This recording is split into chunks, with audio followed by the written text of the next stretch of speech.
सुन लो जितने लोग आस्था पर कथा सुन रहे हैं, जितने फेसबुक के ऊपर सुन रहे हैं, जितने लोग हरिहर मिलन का दिन, वैकुंठ चतुर्दशी का दिन,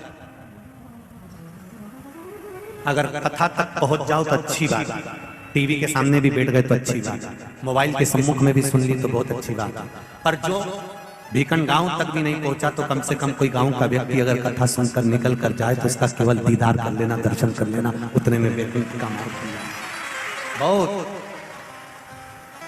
धनेश्वर ने पूछा, मैंने कौन सा पुण्य करा था जो मुझे वैकुंठ का द्वार खुला मिला? चित्रगुप्त महाराज ने कहा, धनेश्वर ब्राह्मण, तुमने पाप तो इतना करा था कि तुमको नरक भोगना था। केवल वैकुंठ चतुर्दशी के दिन स्नान कर कर आ रहे व्यक्ति का, शिवजी पे जल चढ़ाते हुए आ रहे व्यक्ति का मुख का दर्शन कर लिया था। इसलिए वैकुंठ चतुर्दशी हरिहर मिलन का दिन है। वैकुंठ चतुर्दशी के दिन भगवान विष्णु और भगवान शंकर, इन दोनों का गुणगान गाना चाहिए, दोनों का भजन करना चाहिए, दोनों का मंत्र जाप करना चाहिए, दोनों का।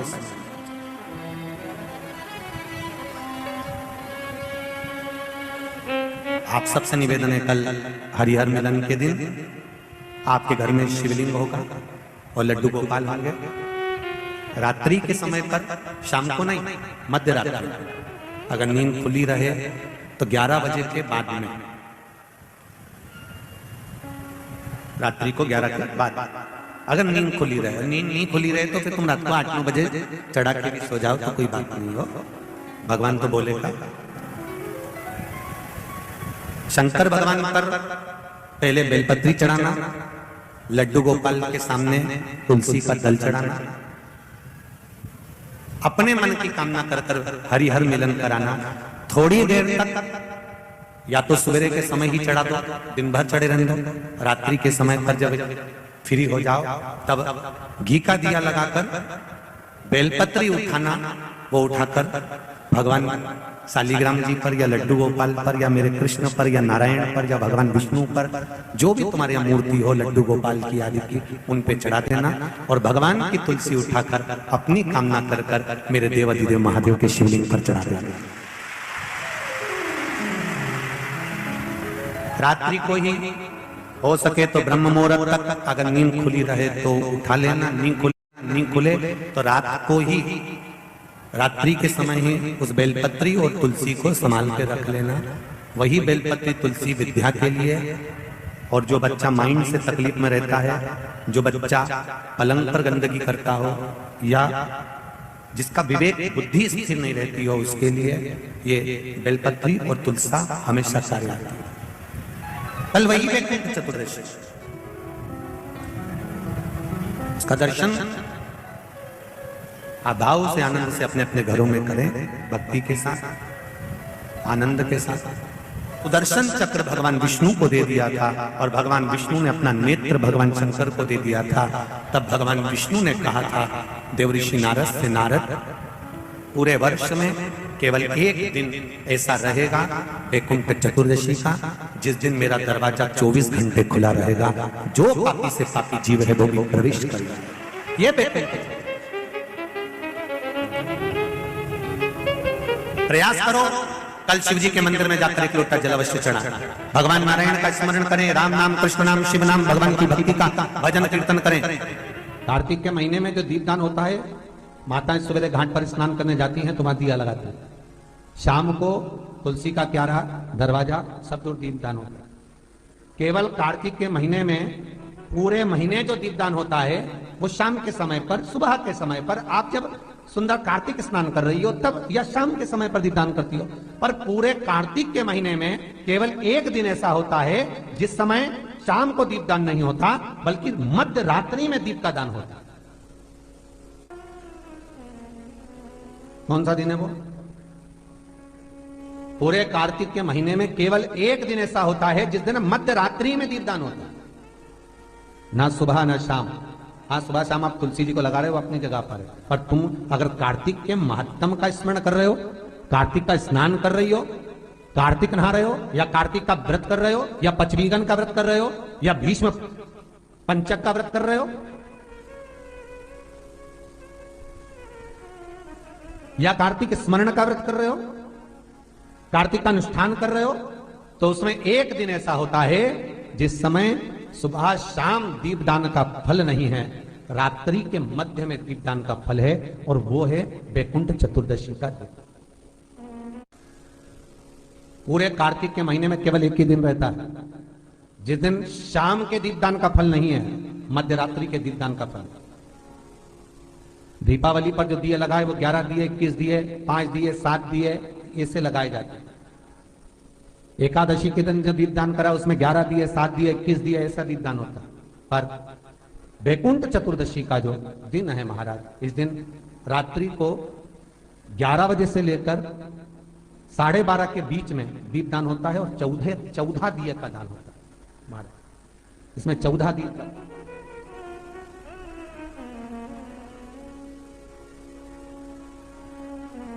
14 दीपों का दान है। निवेदन है आप सबसे कि प्रयास करना कि घर के बाहर आप एक दीप, जहां पर आपका जलाशय है, पानी का स्थान है, वहां रख दें, और एक दीप तुलसी के क्यारे के पास रखें, बाकी के दीप आप घर के बाहर लगा दें। 14 दीप। नारायण भगवान शंकर से मिलने के लिए काशी गए थे। काशी कैसे आए? तो भगवान विष्णु बोले काशी आने का कारण केवल इतना है कि वैकुंठ में मन नहीं लग रहा, तो सोचा मेरे भोलेनाथ जी से मिल आऊं। देवऋषि नारद बोले मिलने भी ऐसे से आए जो कभी गिने चुने दिन तो आंख खोले। शंकर भगवान नेत्र खोलते ही नहीं है, वो तो नेत्र बंद करके बैठे थे। आप मिलने भी आए तो उनसे मिलने आए जो कभी नेत्र ही नहीं खोलते। मां जगतजननी जगदंबा कह कहकर परेशान हो जाती, तभी भी तो नेत्र ना खोलते, और आप उनसे मिलने के लिए आए, वो भी काशी में। वो भगवान विष्णु बोले देखो, पहुंच गए भगवान विष्णु मणिकर्णिका घाट।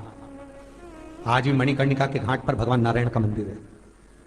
भगवान विष्णु मणिकर्णिका घाट पहुंच गए, और मणिकर्णिका पर जाकर भगवान विष्णु ने एक कंकर उठाया, उसको घाट पर रखा, और भगवान विष्णु उसकी आराधना में लीन हो गए। वैकुंठ चतुर्दशी का दिन भगवान विष्णु इतनी आराधना में लीन हुए, इतने लीन हो गए कि कब दिन निकल गया, कब शाम हो गई, बस केवल कंकर को देखते रहे और गंगा का जल छोड़ते रहे। सुबह कब गई, शाम कब गई, मालूम नहीं पड़ा। मध्य रात्रि आ गई, तब भगवान विष्णु को लगा पूजन तो कर रहा हूं, स्मरण कर रहा हूं, पर दीप नहीं लगा। तब भगवान नारायण ने लक्ष्मी से कहा तुम दीप लेकर आओ। लक्ष्मी थाल लगाकर 14 दीप लगाकर शिव के सम्मुख लेकर आई महाराज। शिव के इसलिए आज भी वैकुंठ चतुर्दशी के दिन सुबह और शाम के दीपदान का महत्व नहीं है। कब का है? मध्यरात्रि। मध्यरात्रि के दीपदान का महत्व। और मध्यरात्रि के समय, मध्यरात्रि के अनुकूल में मां जब भगवान भूल गए तब लक्ष्मी जी दीप लेकर आई, प्रज्वलित किया। भगवान शंकर वहीं पर सम्मुख प्रकट हो गए। तब जैसे देवऋषि नारद ने कहा था कि कंकर में शंकर है, भगवान विष्णु ने देवऋषि नारद को हृदय से लगाया था, तब भगवान नारायण के सामने शिव प्रसन्न होकर भगवान नारायण को गले से लगाते हैं। इसको हमारे हिंदू धर्म में हरि हर मिलन कहते हैं। इसलिए वैकुंठ चतुर्दशी के दिन हरि हर मिलन, हरि हर मिलन वैकुंठ चतुर्दशी। महाराज निवेदन करूंगा, जिसकी किडनी गड़बड़ हो गई हो, जिसका लीवर गड़बड़ हो गया हो, जिसको डायलिसिस चल रहा हो और छूट नहीं रहा हो, वैकुंठ चतुर्दशी के दिन नदी के घाट पर, नदी, तालाब, सरोवर, कुआं, बावड़ी जो हो, उसके तट पर 14 दीप लगाकर, पीपल के पत्ते पर शहद डालकर और उसमें एक काली मिर्ची शंकर जी का नाम डालकर बोलकर उसमें चढ़ा दें। उसी पत्ते की काली मिर्ची, थोड़ा सा शहद घाट पर डाल दें और उस पत्ते को घर पर लेकर आ जाए। जिसको डॉक्टर ने कह दिया डायलिसिस होगा, किडनी लीवर गड़बड़ हो रहे हैं, वैकुंठ चतुर्दशी के दिन रात्रि को 14 दीप लगाकर जब घाट से आए, जिस व्यक्ति को रोग है, बीमारी है, उसको वो पत्ते समेत चटा दें और फिर जाकर आप 8 दिन 10 दिन बाद जांच करवाओ, आपको उसका फल प्राप्त हो जाए। और विश्वास रखकर, क्योंकि हरि और हर मिलन कोई साधारण नहीं है। वैकुंठ चतुर्दशी कार्तिक के महीने की जो बैकुंठ चतुर्दशी है उसका जो फल है, कोई कितना भी विद्या कर दिया, कोई कितना भी टोना कर दिया हो, कोई कितना भी किसी भी रूप में तांत्रिकता का भाव कर दिया हो, तो सीधे कहा लौंग और काली मिर्ची रखकर, बमूल के या गुलाब के कांटे रखकर उसको उतार कर उसकी धुनी लेने पर भी बैकुंठ चतुर्दशी के दिन तंत्र विद्या, अघोर विद्या कितनी भी कड़ी हो वह नष्ट हो जाए, वो समाप्त, सुख समाहित। जिस व्यक्ति की बीमारियां समाप्त नहीं हो रही हो, लगातार बीमारियां घेरे हुए हैं और बीमारियां चल रही हो, बहुत बीमारियां चल, एक बीमारी से निपटे दूसरी लग गई, दूसरी बीमारी से निपटे तीसरी लग गई, तीसरी से निपटे चौथी लग गई। महाराज बैकुंठ चतुर्दशी के दिन जब भगवान नारायण मणिकर्णिका के घाट पर पहुंचते हैं, तंत्र विद्या, देव विद्या, अघोर विद्या, रतन विद्या, सारी विद्याओं का स्मरण बैकुंठ चतुर्दशी के दिन अच्छी अच्छी विद्या सब नारायण और शिव का स्मरण करती है हमारी, भगवान विष्णु और भगवान शंकर का स्मरण, अच्छी अच्छी विद्या। तो शास्त्र कहता है जिसको बहुत रोग हो, एक रोग मिटा दूसरा चालू, दूसरा रोग मिटा तीसरा चालू, तीसरा रोग मिटा चौथा चालू, चौथा रोग मिटा पांचवा चालू, बहुत रोग से ग्रस्त है, कुछ ना करिए, एक काम करिए, 7 काली मिर्ची लो, 5 लौंग लो और 5 बमूल के कांटे, बमूल के वृक्ष के जो कांटे होते हैं, अगर बमूल के वृक्ष के कांटे ना मिले तो गुलाब के कांटे ले लो, कांटे लेकर उसको एक लाल पोटली में, एक लाल कपड़े में, छोटे से टुकड़े में उसको बांधकर, जो व्यक्ति बीमार है उसके ऊपर से हरि और हर का, भगवान शंकर का मूल मंत्र का स्मरण कर, अगर कोई मंत्र ना हो तो श्री शिवाय नमस्तुभ्यम और ओम नमो भगवते वासुदेवाय इसका स्मरण कर कर आप 21 बार उतार कर उसी व्यक्ति के सामने बाहर, घर के बाहर उस पोटली को जला दीजिए, उसकी धुआं उस जीव को लगने से जो निरंतर बीमार पड़ रहा है, निरंतर बीमारियां धीरे धीरे छूटने लगेगी। 14 दीप, क्योंकि बैकुंठ चतुर्दशी के दिन, हरिहर मिलन के दिन सुबह और शाम को जो दीप दान करा उसका प्रमाण भले ना है, परंतु रात्रि को जो दीप दान का प्रमाण है वह जीवन का सुख देगा। बैकुंठ चतुर्दशी का ये उपाय अवश्य करिए। जिसको श्वास से जुड़ी हुई तरह प्रॉब्लम रहती है, दमे से जुड़ी हुई प्रॉब्लम रहती है, श्वास की बीमारी रहती है, या महाराज दिन रात खांसी चल रही हो, श्वास से जुड़ी हुई परेशानी चल रही हो, उसके लिए निवेदन है 7 लौंग पीपल के पत्ते पर रख लीजिए और घर के बाहर 5 दिए घी के लगा दीजिए। जिस व्यक्ति को श्वास ज्यादा चलती हो, खांसी ज्यादा चल रही हो, दमा भरा रहा हो, उसके लिए बैकुंठ चतुर्दशी का ये उपाय अवश्य करिए। 5 लौंग या 7 लौंग या 11 लौंग या 21 लौंग, जितनी आप निरंतर एक एक लौंग कर खाना है, जितने दिन आप खा सकते हैं, पीपल के पत्ते पर रख दें। और बैकुंठ चतुर्दशी का जो मूल मंत्र है उस मंत्र को आप लिख लीजिए, उस मंत्र का स्मरण करिएगा। ओम हीम, हा उस पे ई की मात्रा, अम की बिंदी, हीम। ओम हरिणाक्षाय, हरिणाक्षाय नमः शिवाय। एक बार सब हमारे साथ में बोलें, ओम हीम ओम हरिणाक्षाय नमः शिवाय। बस इस मूल मंत्र जो स्कंद पुराण में बैकुंठ चतुर्दशी का मूल मंत्र कहा गया है, इस मंत्र का 21 बार स्मरण कर कर लौंग को उठा लें और उस लौंग को वापिस लेकर आ जाएं। एक एक लौंग कर कर सुबह या शाम में कभी भी खाना प्रारंभ कर दे, धीरे धीरे दमे की बीमारी में, खांसी में, श्वास में आराम मिलना प्रारंभ हो जाता है। पर इस मंत्र को बैकुंठ चतुर्दशी के दिन रात्रि को जब आप 11 बजे से लेकर 12:30 के बीच में, जब पीपल के पत्ते के ऊपर जब आप लौंग रखें, पीपल के पत्ते के ऊपर जब आप लौंग रखें, उस समय पर इस मंत्र का 21 बार स्मरण होना जरूरी है। महाराज इस मंत्र को जब, और यह मंत्र कोई साधारण नहीं है, फिर निवेदन करेंगे, यह मंत्र जीवन का सुख देने वाला है। जो मंत्र आपको बैकुंठ चतुर्दशी के दिन स्मरण करना है, उस मंत्र को एक बार फिर हमारे साथ में बोले, ओम ह्रीं ओम हरिणाक्षाय नमः शिवाय। ओम ह्रीं ओम हरिणाक्षाय नमः शिवाय। इस मंत्र का स्मरण जीवन का सुख देगा।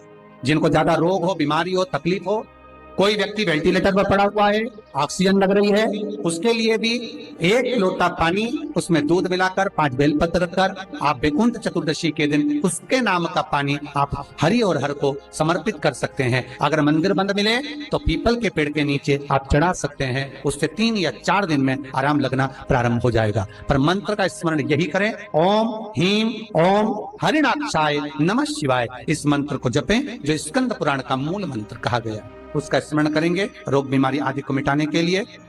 मैं उनके लिए भी कहूंगा जिनकी नौकरी नहीं लग रही, सर्विस नहीं लग रही, बहुत तकलीफ में, बहुत कष्ट है और खूब हाथ पैर पटक रही है, कहीं नौकरी लगी नहीं रही है, लॉकडाउन हुआ जब से घर में ही बैठे हो, महाराज उनके लिए भी है। महाराज एक कमलगट्टा हाथ में रखिए, किसी जलाशय के पास में, अगर जलाशय दूर हो, नदी, तालाब, बावड़ी, कुआं ये सब दूर हो तो घर में ही एक तांबे के कलश में पानी भर लीजिए और कलश के पास में एक कमलगट्टा जो हाथ में रखा है उसको जल पात्र के पास में रखकर 7 दिए घी के लगाएं, 1 दिया चौमुखी सरसों के तेल का लगाएं। महाराज उसको रख लें और कमलगट्टा पास में रखकर जो मंत्र अभी आपको बताया, ओम ह्रीं ओम हरिणाक्षाय नमः शिवाय, इस मंत्र का जप करें 1 माला और अपनी कामना कर कर वो कमलगट्टा अपने साथ में रख लें।